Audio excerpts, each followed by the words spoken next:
Сәлеметсіздер ме оқушылар? Бүгін 4-ші сыныптың математика пәнінен қорытындылау пікірі деген 95-ші сабақты қарастыратын боламыз.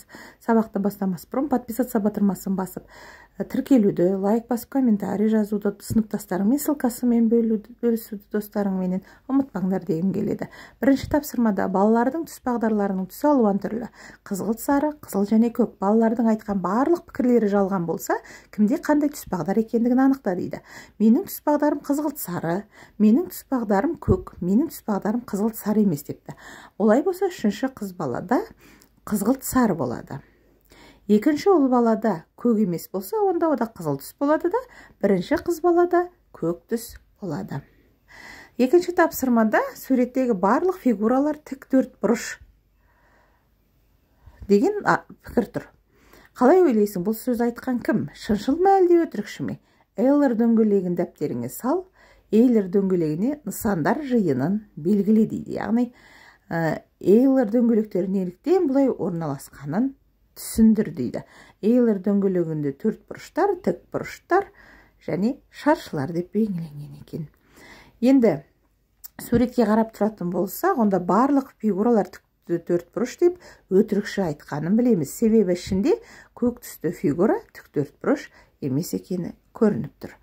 Енді мына ұқсап Эйлер дөңгелегін салатын болсақ, шаршылардан бізде 3 екен, тік төрт бұрыштардан 5 екен, ал төрт бұрыштар барлығы түгелдей төрт бұрыш екен. Бірінің ішінде бірі тұрғаны сол себепті екен. Үшінші, көшіріп жаз дейді. Жалған ж және ақиқат а пікірлерді анықта дейді. Бұл пікірлерді анықтап, жалғаны қайсы, ақиқаты қайсы, соны екі бағанға тіркеп жазу керек. Балалар, бұл каналда жалғыз 4-ші сыныптың ғана емес, сонымен қатар барлық сыныптардың математика пәндерінің сабақтары көрсетіледі. Сол себепті аға әпкелеріңмен де бөліссеңдер болады. ТЖБ, БЖБ-ларда қарастырылады. Енді ақиқаттарды қарайық. Төс бағдар жол сілтеуші. Құмырсқа илеуі ағаштың оңтүстік жағында орналасады. Ағаштың солтүстік жағында мүк көп. Сендер 4-ші сынып оқушыларысыңдар. Аққоржын туристің сөмкесі. Ал жалған пікірлер бізде 10 саны 3-ке қалдықсыз бөлінеді. Бізде қазір математика сабағы емес, күн батыстан шығады. Міне осылай жаңағы пікірлерді 2-ге бөліп жаздық. 4-ші тапсырма. Сурет және мәтін бойынша ақиқат және жалған пікірлер құрастыр дейді. Жұлдыздар бойынша бағдарлау. Темір қазық жұлдызы үнемі солтүстіктен көрінеді. Егер оған қарап тұратын болсаң, алдыңғы жағың солтүстік болады. Жеті қарақшының шеткі екі жұлдызы арқылы ойша түзу сызық жүргізіп, оған осы жұлдызшалардың арақашықтығына тең 5 кесінді қой. Сонда 5-ші кесіннің соңында темір қазық көрінетін болады дейді. Енді осы мәтінді оқи отырып, мынандай ақиқат және жалған пікірлер құруға болады екен. Ақиқатты қарастырсақ, темір қазық жұлдызы үнемі солтүстіктен көрінеді. Жұлдыздар бойынша жолды бағдарлауға болады. Жалғанға, егер темір қазыққа қарап тұратын болсақ, алдыңғы жағың оңтүстік болады. Ойша жүзілген 5-ші кесінінің басында темір қазық жұлдызы орналасқан деп. Бұдан басқа да өздерің ойдарыңа қандай келді, сол ақиқат және жалған пікірлерді қосып жазуларыңа болады. 5-ші тапсырмада сызба беріліп тұр екен, осы сызба бойынша есеп құрастырып, оны шығар дейді.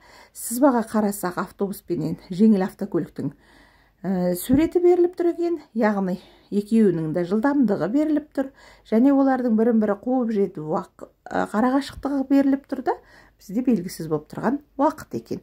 Яғни осыған байланысты мынандай есеп құрастыруға болады.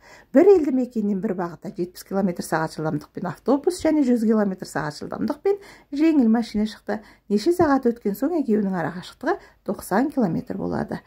Яғни қысқаша берілгенін бірінші жазу керек. Мен мына жақ шетіне жазып қойдым, естің 90 км деген жақтарды. Осы белгілеулер арқылы біз 100 алу 70 көбейту x тең 90 деген теңдеу шығарып, сол теңдеуден x тең 3-ті табамыз. Яғни біздің кездесу уақытымыз 3 сағатты білдіреді. 6-шы тапсырмада әріптердің қандай мәнінде теңдік дұрыс болады дейді. Яғни мына берілген әріптердің орнына біз сан қоюымыз керек. Ол сандардың қойған кезде мына теңдік дұрыс болу керек. Яғни, міне қарап тұрсақ, z плюс z тең z дейді. S көбейту S тең S дейді. D көбейту 0 тең 0 дейді. Олай болса, осылардың орнына қандай қояды екенбіз? Яғни, бұл z-тің орнына біз 0-ді қоя аламыз. 0-ге 0-ді қоссақ 0 болады. Ал s-тің орнына біз 1-ді қоя аламыз. Себебі 1-ді 1-ге көбейтсек 1 болады. Ал d-ның орнына кез келген мән, өйткені кез келген мәнді 0-ге көбейтсек 0 болады екен. S-ның орнына да 0 қоя аламыз, 0 болу үшін. K-ның орнына да 0 қоямыз, 0 болу үшін. F-тің орнына 1-ді қоя аламыз, өйткені санды 1-ге болғанында сол санның өзі шығады. N кез келген сан бола алады, көбейткіштерін орнына ауыстырғаннан көбейтінің мәні өзгермейді. M 0 болады да, V тура өзі болады. Өйткені екеуін қосқанда ол 2 көбейтуге тең болады екен. 7-ші есепте 4 папкада белгілі бір жердің планы жатыр. Олар облыс, қала, аудан және ауыл папкалардың сыртындағы жазбалар дұрыс, олардың әрқайсында қандай план жатыр дейді. Олай болса, ауылда емес, қалада емес, облыста емес деген ең бірінші жасылды қарастырамыз, яғни бұл аудан болады екен. Міне осыларды ары қарай пікірлерді оқып келіп, қалада ауданды емес деген ол қызғылт сары ауыл болады, қызылымыз қала болады, көгіміз облыс болады екен. Келесі соңғы тапсырма В фигурасы туралы дұрыс пікірді таңда және оларды жаз дейді. В фигурасы дөңгелек емес, дұрыс, өйткені ол шаршы екен. В фигурасы тік төртбұрыш, шаршы тік төртбұрыш болады. В фигурасы шаршы, дұрыс, барлық қабырғасы тең өйткені. В фигурасы С фигурасынан кіші дейді. Олай емес екен, бұл жер ақиқат емес. Қате пікір. В фигурасы 5 бұрыш дейді. Олай емес, бұл 4 бұрыш екен. Сабақ түсінікті деп